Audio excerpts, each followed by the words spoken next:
할렐루야. 오늘도 주 앞에 전심으로 예배하는 우리 성도들의 삶에 주님의 은혜와 사랑이 가득하시기를 축복합니다. 창세기 1장 28절에 보면요, 하나님께서 사람을 창조하시고 나서 사람에게 부여하신 놀라운 은혜가 있습니다. 하나님께서 사람에게 복을 주시며 말씀하셨습니다. 자녀를 많이 낳고 번성하여 땅을 채워라. 땅을 정복하여라. 바다의 물고기와 하늘의 새와 땅 위에 움직이는 모든 생물을 다스려라. 할렐루야. 할렐루야. 하나님은 사람에게 자녀를 많이 낳고 번성하여 땅을 채우라고 말씀하셨습니다. 하나님 말씀에 따라서 아담과 하와는 사랑하는 아들들을 낳았어요. 가인과 아벨을 낳았지요. 근데 가인과 아벨은 성격도 다르고 하나님을 생각하는 마음도 달랐어요. 가인도 자신이 농사지은 소산물을 가지고 하나님께 제사를 드렸습니다. 아벨도 자신이 키우는 양을 가지고 제사를 드렸어요. 늘 그들은 제사를 드려왔어요. 우리가 매주일 예배를 드리는 것처럼 그들은 매일매일 하나님께 소산물을 가지고 예배를 드렸단 말이에요. 그런데 하나님은 가인의 제사를 받지 않으셨어요. 그리고 아벨의 제사는 받으셨단 말이죠. 왜 차이가 있었을까?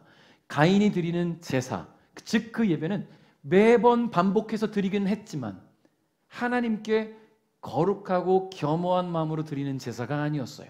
습관적으로 드리는 예배, 습관적으로 드리는 제사.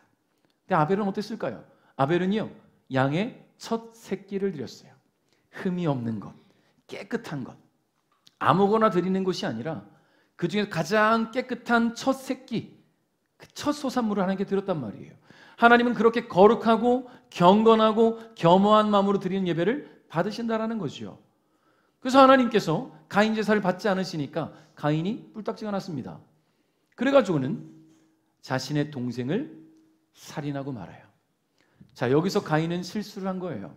하나님께서 지적하셨다면, 하나님께서 친히 잘못을 알려주셨다면 자신이 드렸던 습관적인 예배를 바꾸면 돼요. 아, 하나님이 이런 예배를 받으시는 것이 아니구나. 하나님이 정말 신령과 진정으로 겸손하고 거룩한 마음으로 드리는 예배를, 그런 제사를 받으시는구나. 소산물 가운데 가장 정결하고 깨끗한 것을 택해서 드리면 되는 거였어요. 그런데 가인은요, 그러지 않고 동생을 죽입니다. 아마도 그런 마음이 아니었을까? 하나님, 내 제사 안 받으셨어요? 그래, 하나님 받으신 저 제사 드린 저 아벨, 내가 저놈 죽일 때 하나님 어떤 마음인지 한번 알아보십시오. 그래서 더 그런 마음으로 아벨은 죽인 것이 아닌가, 그런 생각이 들어요. 반항심. 여러분 자녀들 그런 거 있잖아요. 아버지가 나를 혼내고 내 동생을 더 칭찬하면 내가 저놈 미워하겠다. 막 괜히 아빠 안 보는 데서 막 때리고 시기하고 질투하고, 그런 마음들 있잖아요. 내가 바뀌어서 잘하겠다는 생각이 아니라 시기심에 오히려 동생을, 나 아닌 다른 형제를, 자매를 공격하는 거예요. 가인이 그랬어요. 그래서 하나님께서는 이 가인을 내쫓으셨습니다. 자, 절망이 찾아왔어요. 하나님께서 자녀를 많이 낳고 번성하라고 했는데 그 두 알이 다 죽어버렸어요. 하나들은 떠나버렸고 둘째 아들은 죽어버렸어요. 대를 이어가야 되는데 이어갈 수가 없어요. 절망이 그늘에 갇혀버리고 말았습니다. 근데 하나님께서는요, 하나님께서 말씀하신 그 뜻이 이루어지도록 아담과 하와에게 또 다른 아들을 주셨어요. 그 이름이 뭔지 아십니까? 셋이에요. 우리 아이리도 잘 알고 있어요. 셋. 하나, 둘, 셋. 셋째예요. 자, 그 아들이 셋째지만 하나님께서는 그 아들을 장자로 세우셔서 모든 자손들을 낳게 하셔서 오늘에 이르게 하셨습니다. 여러분, 인류는 끊임없이 자손을 낳았습니다. 번성했어요. 하나님 말씀대로 땅에 가득 채워지게 되었습니다. 모든 자녀들은 부모님의 사랑 안에서 세상 빛을 보게 되었어요. 그리고 모든 부모들은요, 사랑과 책임감으로 그 자녀를 양육해 왔다라는 거지요. 그렇게 인류는 오늘에 이르게 된 거예요.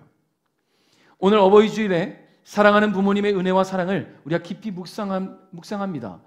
우리 말씀을 준비하면서 묵상하다 보니까 오늘날 저와 여러분에게 빛을 보게 하신 분이 우리 부모님 맞아요. 그런데 그 부모님이 오늘에 있게 하신 할아버지 할머니가 있게 하신 증조 할아버지 증조 할머니가 있게 하신 고조, 언제까지 올라갈까요? 결국 하나님입니다.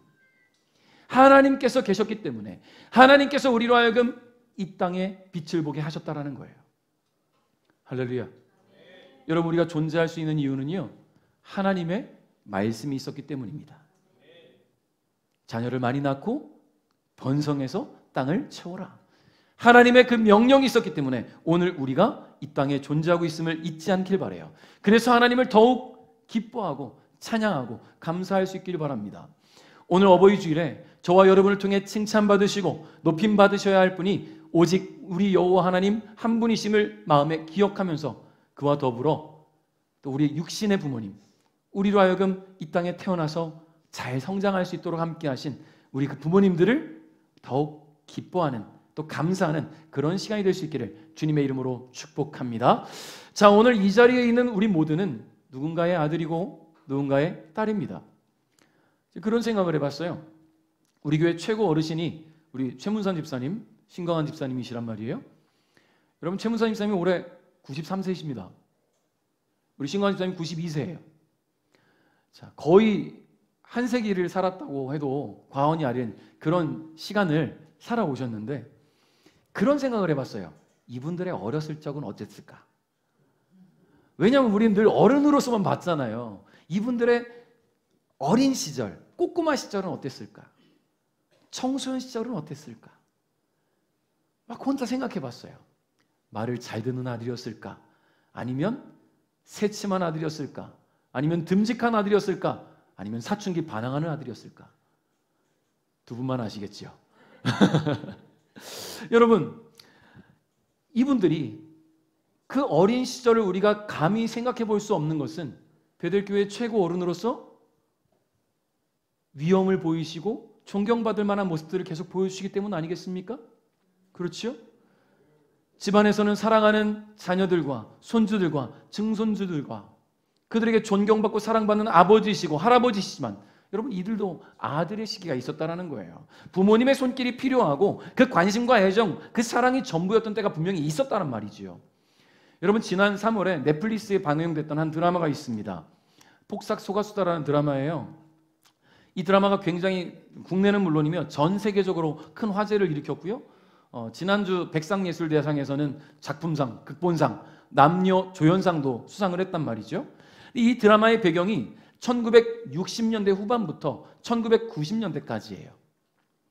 그러니까 우리 지금 여기 계신 우리 어르신분들이 여러분의 젊음과 열정을 쏟아내면서 가정을 이루고 나라가 경제 발전을 이루면서 현대에 이르기까지 그 모든 과정들을 이 드라마에 담았어요. 이 드라마에서는요, 자식을 위해 헌신적인 삶을 살아온 그 부모님 세대의 삶의 애환과 갈등을 너무나 잘 다뤘어요. 저는 이 드라마를 보면서 우리 부모님이 생각났어요. 우리 부모님도 어린 시절에는 꿈이 있었겠는데, 하고 싶은 거 참 많았을 텐데, 시대적으로 너무나 어려운 시기에 가정을 이루고 자식을 낳아 기르다 보니까 많은 것들을 포기하셨겠구나라는 생각을 합니다. 오늘 이 자리에 계신 우리 어버이분들이 다 그러셨을 거라고 생각이 되어져요. 부모이기 때문에 희생하고 헌신하고 가정을 위해, 자녀들을 위해 살아오신 그 수고와 애환에 우리 존경과 감사의 마음을 담아서 우리 박수를 좀 보내고 싶습니다. 감사합니다. 자, 근데 오늘 우리가 함께 묵상해야 할 본문에는 십자가에 못 박힌 채 죽음을 기다리고 계시는 예수님의 모습이 담겨 있습니다. 어버이 주일에 이 본문을 묵상하게 된 것은요, 죽음의 상황 속에서, 곧 다가오는 죽음 속에서 이제 숨이 끊어지는 그 깔딱깔딱거리는 그 순간에도 슬픔 속에 홀로 남겨질 그 육신의 어머니를 향한 그 사랑의 마음을 우리 예수님께서 우리에게 보여주셨어요. 그 마음이 너무나 느껴지는 거예요. 그래서 오늘 우리는요, 예수님의 모습을 통해서 어떻게 부모님을 섬기는 것이 하나님이 기뻐하시는 뜻인지, 또 성경은 어떻게 부모님을 섬기라 말씀하시는지를 함께 좀 생각해 보고자 합니다. 아주 오래전에 예수님의 순환과 죽으심을 다뤘던 영화가 있어요. 패션 오브 크라이스트라는 영화예요. 예수님의 순환과 십자가 사건을 너무나 사실적으로 다뤘단 말이죠. 그래서 많은 이들이 보면서 눈물 지었었어요. 제가 청년 때, 전도사 때인가요? 이 영화를 교회에서 함께 상영하고 본 적도 있습니다. 이 영화에 보면요, 이 영화가 조금 이제 논란이 하나 있었는데, 뭐냐면 카톨릭 카톨릭의 관점에서 만들어진 영화예요. 이제 영화를 만든 멜 깁슨 감독이 카톨릭 신자다 보니까 약간 카톨릭의 관점으로 봐요. 그게 뭐냐면 어머니의 마음을 굉장히 잘 다뤄요. 카톨릭에서는 마리아를 성모 마리아라고 하잖아요. 그래서 어머니의 관점에서 자꾸 이거를 다루는 부분이 있는데 당시에는 너무 성모 마리아를 좀 높이는구나라고 그렇게 좀 불협화음처럼 느껴졌는데 가만히 묵상해 보니까 그 어머니의 마음이 느껴지는 거예요. 이 어버이 주일의 말씀을 묵상하다 보니까 이 영화에서 십자가에 달린 예수, 아들 예수, 구원자 예수지만 그리스도 예수지만 이 어머니 입장에서는 아들 예수예요. 그렇죠? 아들 예수를 죽어가는 아들 예수를 지켜보는 그 어머니의 마음을 짧은 회상씬으로 다뤄주는데 아들 예수가 집 앞마당에서 놀다가 넘어지는 모습을 보고 이 엄마가 불이 나게 달려와서 이 아이를 안는 모습이 짧은 회상씬에 지나가요. 여러분 그래요. 그런 아들, 그렇게 사랑하고 그렇게 소중했던 아들이 지금 죽어가는 모습을 지켜볼 수밖에 없는 그런 어머니의 슬픔을 좀 그려냈단 말이지요. 여러분 그렇습니다. 예수님도 아들이셨어요. 예수님께서 공생애를 시작하시기 전 30세까지는 예수님도 요셉과 마리아의 아들이었잖아요. 예수님도 여느 아이들처럼 부모님의 손길이 필요한 어린아이였어요. 성장 과정에서는 사춘기도 있지 않았을까? 부모님과의 혹시 갈등도 있지 않았을까? 물론 예수님은 성품이 분명히 다를 거라고 믿지만 그럼에도 불구하고 자라오면서 인간이니까, 사람이니까 어떤 갈등들이 있지 않았겠어요? 더 상장에서는 이제 부모님의 가업을 돕는 그런 청년이 되어서 부모님과 동생들을 돌보시는 그런 청년이었잖아요.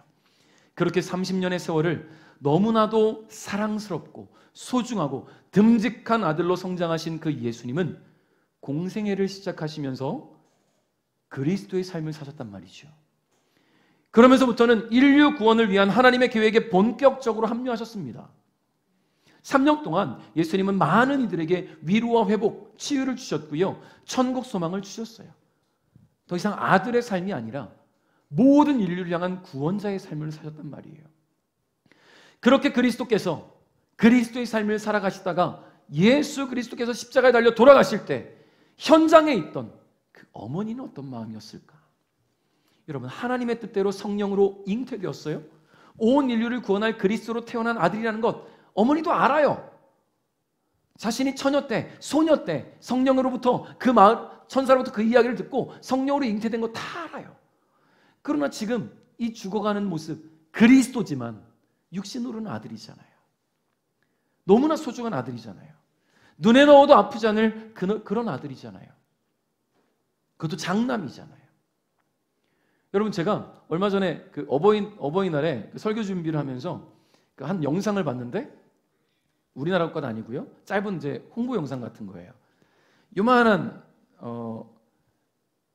아이리 정도 되는 것 같아요. 아이가 아이리 도영이 그 정도 되는 아이가 엄마랑 마트에 갔습니다. 마트에 가서는 식자재와 생활용품들을 사는 거예요. 근데 아들이 자기가 필요한 것들을 자꾸 골라요. 도영이 정도 되는 아이들이 아이리 정도 되는 아이가 골라요. 그리고 골라요. 아 이게 필요할 것 같아요. 이게 필요할 것 같아요. 카트도 엄마는 안 밀어요. 자기가 다 밀어요. 다 골라요. 계산대에 와서 엄마가 결제하려니까 이 아들이 제가 결제할게요. 그러면서 카드를 꺼내요. 이 꼬맹이가 결제를 합니다. 그리고 차에 짐을 싣고 딱 차에 탔는데 청년이에요. 집을 떠나서 이제 자취를 떠나게 되는 청년이에요. 뭘 표현한 겁니까? 엄마 눈에는 여전히 아이예요. 너무 잘 만들었어요, 영상을. 엄마 눈에는 여전히 아이였어요. 근데 벌써 독립할 아이가 된 거죠. 여러분, 저 올해 48이거든요. 부모님께는 아이예요.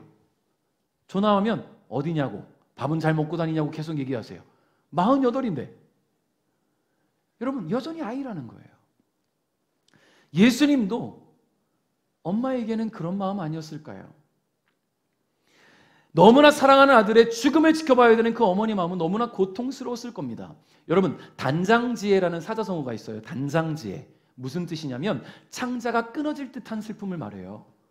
그게 무슨 의미를 담고 있는 거냐면 자식을 잃은 부모의 슬픔을 단장지혜라고 하는 거예요. 자식을 먼저 떠나보낸 부모는 창자가 끊어지는 듯한 슬픔을 느낀다는 겁니다. 그래서 이런 말이 있죠. 부모는 산에다 묻고 자식은 가슴에다 묻는다. 이 영화에서는 그런 어머니 마리아의 마음을 묘사하기 위해서 이와 같은 대사도 표현합니다. 나도 함께 죽게 해다오. 여러분, 물론 성경적이진 않아요. 성경에 기록된 이야기도 아니고 이 어머니의 육신적인 인간적인 것을 성경은 다루지 않으니까. 그런데 우리가 인간적으로 생각해 보면 그럴 수 있지 않겠습니까? 자식을 먼저 보낸 부모의 슬픔 아닐까요? 여러분, 예수님은 그런 어머니의 마음을 아셨단 말이에요. 사랑하는 아들의 죽음을 지켜보며 고통 속의 마음으로 절규하는 그 어머니의 마음을 예수님은 알고 계셨습니다. 여러분, 예수님이 그런 슬픔을 아신다는 것을 성경을 통해 우리는 알 수 있어요. 누가복음 7장 11절부터 17절에 보면 예수님께서 제자들과 함께 나인성에 들어가셨어요. 근데 거기에 들어가시자마자 하나뿐인 사랑하는 아들의 장례를 치르며 나오는 한 과부를 보십니다. 너무나 슬퍼하는 그 과부. 예수님은 그 과부를 불쌍히 여기셨어요. 삶의 전부인 아들을 먼저 떠나보내는 그 과부를 너무나 불쌍히 여기셨어요. 그래서 죽은 과부의 아들이 누워있는 그 관에 손을 대시고는 죽어있는 소년을 향해서 일어나라 라고 말씀하시고 살려주셨단 말이에요. 여러분, 또 누가복음 8장 40절부터 56절에는 회당장 야이로가 나온단 말이에요. 회당장 야이로는 왜 등장합니까? 그의 딸 하나밖에 없는 사랑하는 딸이 죽어요. 물론 병이 들어서 죽을 병이 들어서 이 회당장이 예수님을 찾아 나온 장면부터 시작되지요. 여러분, 회당장이 뭡니까? 유대의 종교 지도자예요. 유대 기득권자란 말이에요. 유대교에서 많은 사람들이 우러러보는 사회적 지위를 갖고 있는 사람이에요. 그런데 그런 사람이 예수님을 찾아왔어요. 자신의 수치라고 느껴질 수 있는 예수를 찾아오는 것은 그런 상황인데 예수님을 찾아왔어요. 결국 예수님을 모셔가요. 사랑한 딸은 그 사이에 죽었습니다. 근데 예수님은 그 딸을 살려주셨어요. 달리다쿰, 소녀야 일어나라. 여러분, 예수님은 자식을 잃은 자들의 그 극심한 슬픔을 아셨습니다. 공감하셨어요. 그들을 불쌍히 여기셨고 예수님의 신적 권능으로 죽은 아이를 살려주심으로 말미암아 그 부모들에게는 더 없는 기쁨을 주셨지요. 여러분, 자식을 잃은 사람들의 슬픔과 아픔에 공감하신 예수님께서 아들의 죽음을 눈앞에서 지켜보며 슬퍼하는 어머니의 마음을 왜 모르시겠습니까?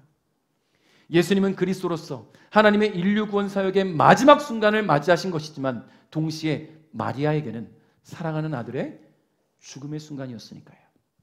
우리 26절부터 27절 한번 읽어봅니다. 시작.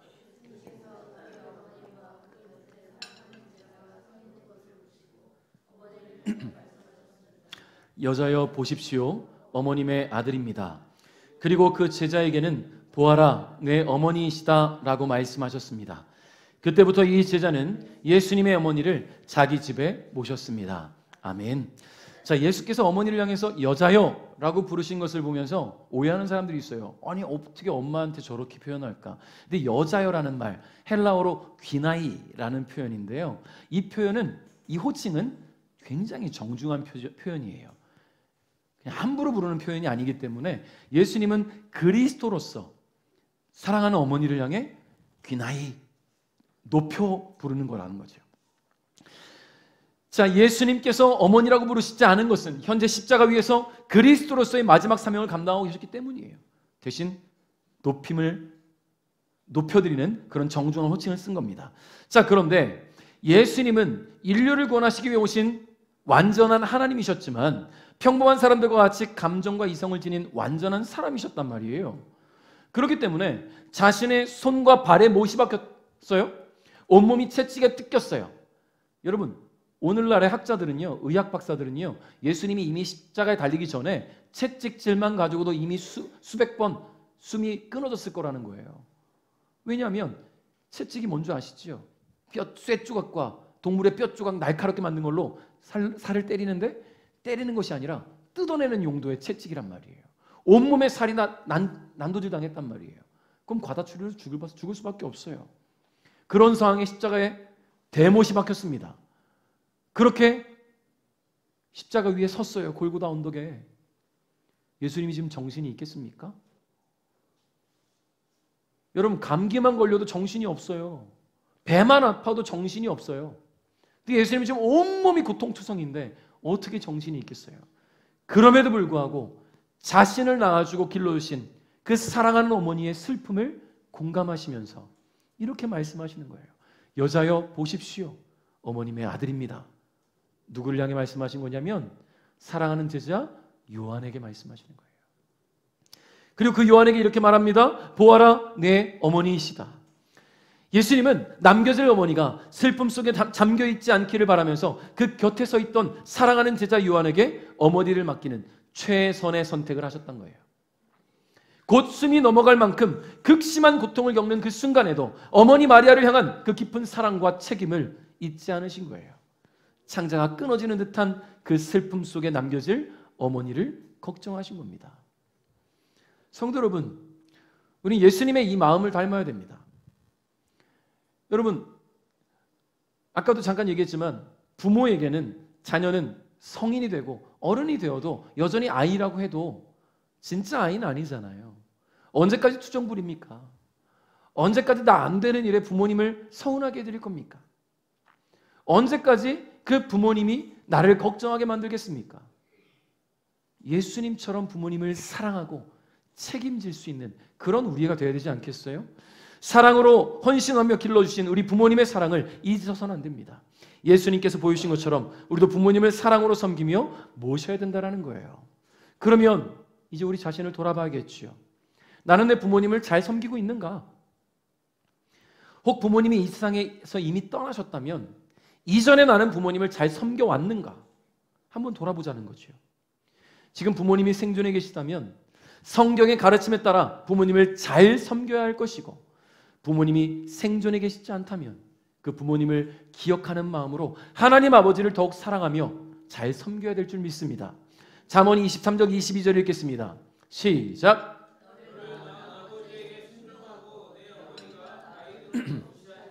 아멘. 자, 아까 서두에 말씀드렸던 그 폭삭 소가수다라는 드라마 8화였나요? 제 뒤통수랑 강하게 한 대 때리는 듯한 그런 나레이션이 나와요. 나레이션. 이 드라마의 배경이 제주도거든요. 제주도에서 사랑하는 부모님, 정말 가난하고 힘든 그 부모님의 손에 정말 애지중지 사랑으로 길러진 이 금명이라는 아이가 그 부모의 기대에 부응하는 마음으로 열심히 공부해서 서울대를 갔단 말이에요. 제주도에서 가난한 집 딸이 개천에서 용난 거지요. 대학에서 성적이 좋고 뛰어나니까 교수로부터 인정을 받아요. 그래서 교수가 일본에 유학을 제안을 합니다.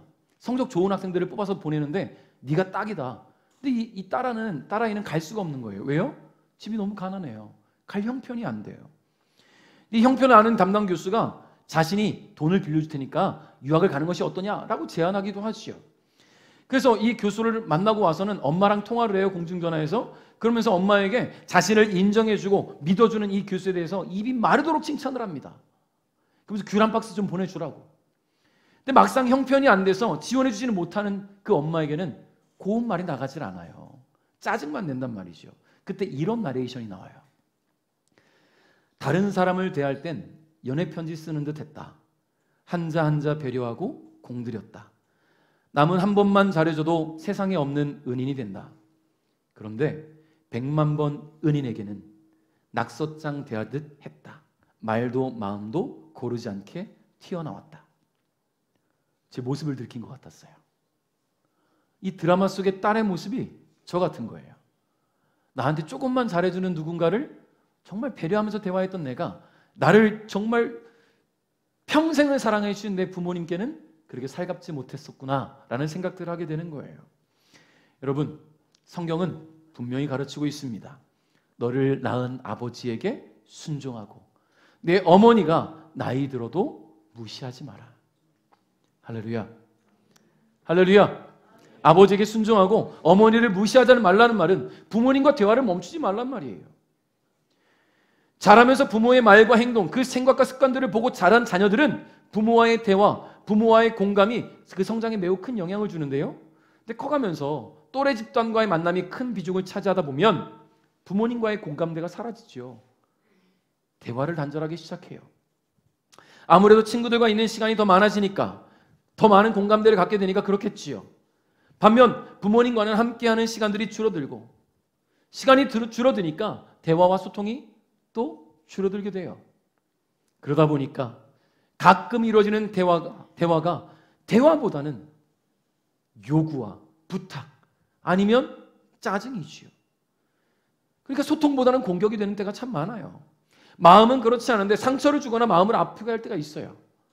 오늘 여기 우리 꼬맹이들 여러분 기억하셔야 돼요. 여러분이 조금 더 커갈 때 사춘기보다 더 무서운 게 갱년기예요. 까불지 마세요. 사춘기라고 중2병 반항할 때 엄마 아버지 갱년기 오면 니들은 정말 맥도 못 쳐요. 그러니까 지금의 그 부모님과의 관계를 잘 이어나갈 수 있기를 바랍니다. 청소년기에는 자기 마음을 몰라주는 부모님에 대해서 입을 닫아버리고 소통을 멈춰버리고 그런 것에 그치지만 또 성인이 되면 어때요? 우리 청년들 성인이 되고 나이 들어가면요 내 삶이 더 중요해요. 부모님께 연락하는 게 참 뜸해져요. 의도치 않게 부모님을 무시하는 일들이 또 많아지게 되지요. 그렇지 않은가요? 우리 청년들 한번 돌아보세요. 이런 말들 많이 합니다. 신경 쓰지 마세요. 그냥 제가 알아서 할게요. 말씀드려도 모르실 거예요. 여러분 이런 말들이 당신의 삶을 희생하고 헌신하며 나를 길러주신 그 부모님을 무시하는 말들이란 것을 잊지 않길 바랍니다. 하나님은 그런 태도를 가진 자녀들을 아주 강하게 경고하시는데요. 신명기 27장 16절 읽어볼게요. 시작. 어이쿠 큰일 났네요. 저주를 받는데요. 자기 아버지나 어머니를 없인 여긴 사람은 저주를 받는다. 지금까지 혹시 저주받을 짓들을 하고 있었다면 저도 포함해서 회개합니다. 이제 그러지 않으려고요. 물론 전 되게 열심히 잘해왔다고 생각을 하지만 그럼에도 불구하고 굉장히 부모님 눈에는 안 찰 수 있잖아요. 이제부터라도 더 열심히 잘해보려고 합니다. 하나님께서는 우리가 하나님을 사랑하는 것처럼 부모님을 사랑하라고 명령하신단 말이에요. 그래서 십계명에서도 말씀하십니다. 여러분 십계명 크게 둘로 나뉩니다. 1계명부터 4계명까지는 하나님 사랑함에 대해서 5계명부터 10계명까지는 사람을 사랑함에 대해서 근데 이 사람을 사랑함에 대한 계명의 시작이 되는 5계명이 뭡니까? 내 부모를 공경하라. 근데 성장하다 보면 이 계명을 동그라미 하나를 바꿔요. 내 부모를 공격하라. 공격하라가 아니에요. 공경하라예요. 말로 공격하지 마세요. 입을 닫아서 공격하지 마세요. 마음을 닫아서 공격하지 마세요. 부모님과 늘 소통할 수 있길 바랍니다. 부모가 없다면 자녀는 존재할 수 없어요. 하나님이 계시지 않았다면 인류가 존재할 수 없는 것처럼 하나님은 인류의 첫사람인 아담과 하와를 통해 자녀를 낳고 번성하게 하심으로 그 부모를 통해 자녀가 존재하게 하셨습니다. 그러니 부모만큼 자녀를 사랑하는 사람이 세상에 어디 있겠습니까? 보다 힘겹고 고통스러운 시간을 보내왔고 다른 환경, 다른 시대를 경험하며 지내오셨기에 표현 방식이 다를 수는 있어요. 표현 방식이 다를 수는 있어요. 무뚝뚝할 수 있어요. 과묵할 수 있어요. 안 챙겨주는 것 같아요. 그런데요, 부모님은 안 챙기는 게 아니에요. 표현이 다를 뿐이죠. 그런 어머니, 아버지에게 여러분 사랑의 마음을 더욱 표현할 수 있기를 바라겠습니다. 그러므로 사랑하는 부모님과 더 많이 소통하시길 바라요. 내 부모를 공경하라 라고 말씀하신 우리 주님의 명령을 마음에 기억하시면서 의도치 않게 부모님의 마음을 아프게 하고 상처를 남겼던 우리의 모습들을 회개하시기 바랍니다. 그리고 부모님과 더 많은 대화를 나눌 수 있길 바라요. 더 자주 연락드릴 수 있길 바랍니다. 보다 더 살갑게 사랑을 나누는, 그래서 훗날 아쉬움과 서러움이 남지 않는 저와 여러분이 되었으면 좋겠어요. 말씀을 맺겠습니다. 오늘 우리가 세상에 존재할 수 있는 이유는 부모님이 계셨기 때문이지요. 부모님이 없었다면 우리는 이 세상에 존재할 수 없습니다. 여기 누가 혼자 태어난 사람이 있습니까? 누가 혼자 이 세상에 떡 하고 태어난 사람이 있어요? 부모 없이 혼자 세상에 나온 사람이 어디 있습니까? 그런 일은 있을 수 없다라는 거예요. 여러분 한자 중에 어버이친이라는 단어가 있어요. 어버이친. 이 단어가 보면요, 맨 앞에 설립자가 있습니다. 그리고 가운데 나무 목자가 있어요. 그리고 맨 끝에 볼견자가 있습니다. 설립, 나무목, 볼견. 이게 무슨 표현이냐면 나무 위에 올라가서 먼 곳을 바라본다라는 거예요. 어버이는 그런 분이라는 거지요. 왜 나무 위에 올라가서 먼 곳을 바라볼까요? 집 떠난 아이가 언제나 올까? 언제나 돌아올까? 건강은 한가? 노심초사 걱정하며 그 그리워하는 그 부모의 애틋한 심정을 이 한자어에 담았다라는 거예요. 여러분, 부모는 그렇습니다. 늘 자식 생각에 잠 못 이루고 자식을 위해 자신의 꿈도 포기한 채 살아왔어요. 이제 우리가 그 사랑에 보답하는 길은 그 은혜를 잊지 않고 부모님의 마음을 즐겁게 해드린 겁니다. 더 많이 마주하시고 더 많이 대화하심으로 부모님의 마음을 기쁘게 해드릴 수 있기 바랍니다. 예수님은 그런 육신의 어머니를 잊지 않으셨어요. 자신의 죽음이 눈앞에 다가와 있는 그 순간에도, 온몸이 찢어지고 뜯겨져 말할 수 없는 고통이 온몸을 지배한 그 순간에도 힘겹게 입을 열어 어머니를 챙기셨습니다. 예수님의 부모님의 사랑, 그 부모님을 사랑하는 마음, 그 모습을 닮아갈 수 있기를 바라요. 그리고 하나 더 중요한 것이 있습니다. 그 무엇으로도 갚을 수 없는 우리 하나님의 사랑이에요. 사랑하는 부모님을 통해 우리로 하여금 세상 빛을 보게 해주시고 오늘의 이르기까지 함께 하시며 동행하신 그 하나님의 사랑을 여러분 잊지 않기를 바랍니다. 자격도 없고 능력도 없는 죄인된 우리를 위해 독생자를 보내주시고 구원의 은혜까지 허락하신 그 하나님 아버지를 더욱 깊이 묵상하며 감사하는 우리 베델 가족 여러분 될 수 있기를 주님의 이름으로 축복합니다.